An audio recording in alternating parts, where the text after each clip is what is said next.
السلام علیکم، میں ملک حماد آج آپ سب سے بات کرنا چاہتا ہوں، کھول کے بات کرنا چاہتا ہوں کہ جیسے کہ آپ سب کو پتہ ہے کہ فلسطین پہ جس طرح کے اٹیک ہو رہے ہیں، تو اس طرح پہ پاکستان اور سعودی عرب کو دونوں ممالک کو آمنے سامنے ہونا چاہیے کہ دونوں ممالک ایک ہی زبان پہ بنے تھے اور ایک ہی چیز پہ بنے تھے، وہ تھا کلمہ لا الہ الا اللہ محمد الرسول اللہ۔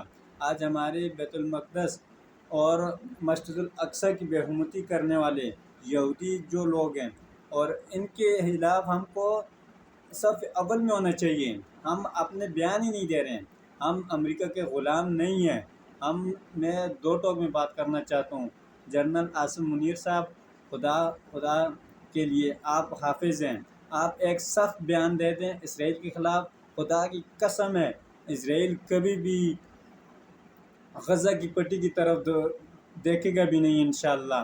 آپ صرف ایک ہی سخت بیان دیں، اور سعودی عرب آپ کے پاس بھی وہ طاقت ہے جو اسرائیل کو مار دے سکتی ہے، مگر آپ نے بھی ایک ہی بیان دینا ہے کہ بیان یہ ہونا چاہیے، اگر آپ نے دوبارہ غزہ کی پٹی کی طرف دوبارہ دیکھا اسرائیل والوں نے، تو اسرائیل کے اندر گھس کے ماریں گے۔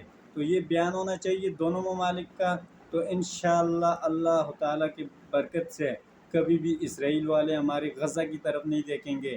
ہمارے بچے، ہمارے بھائی وہاں پہ شہید ہو رہے ہیں۔ آپ لوگوں کو ہوش آنا چاہیے۔ آپ لوگ، اللہ نے آپ کو اتنی طاقت بنائے، پاکستان آپ نے سب سے آگے ہونا چاہیے تھا۔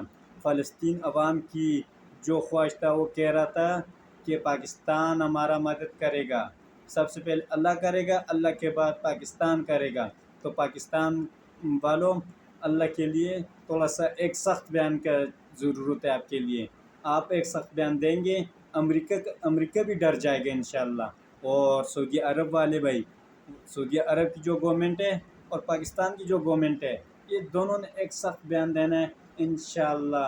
یہ جو ظلم کر رہے ہیں وہاں پہ غزہ کی پٹی پہ، وہ انشاءاللہ کبھی نہیں آئیں گے۔ اور آپ سب بھائی مل کر جمعہ کی نماز کے بعد، ساری نمازیں پڑھنی ہے مگر جمعہ کی نماز کے بعد آپ نے احتجاج کرنا ہے فلسطین کے حق میں اور اسرائیل کے مخالف انشاءاللہ۔ تو اور نماز کے بعد دعا بھی کرنی کہ اللہ پاک ہمارے فلسطینی بھائیوں پہ اپنا رحم کرے اور اسرائیل کو ختم کر دے، اعلیٰ ختم بالکل۔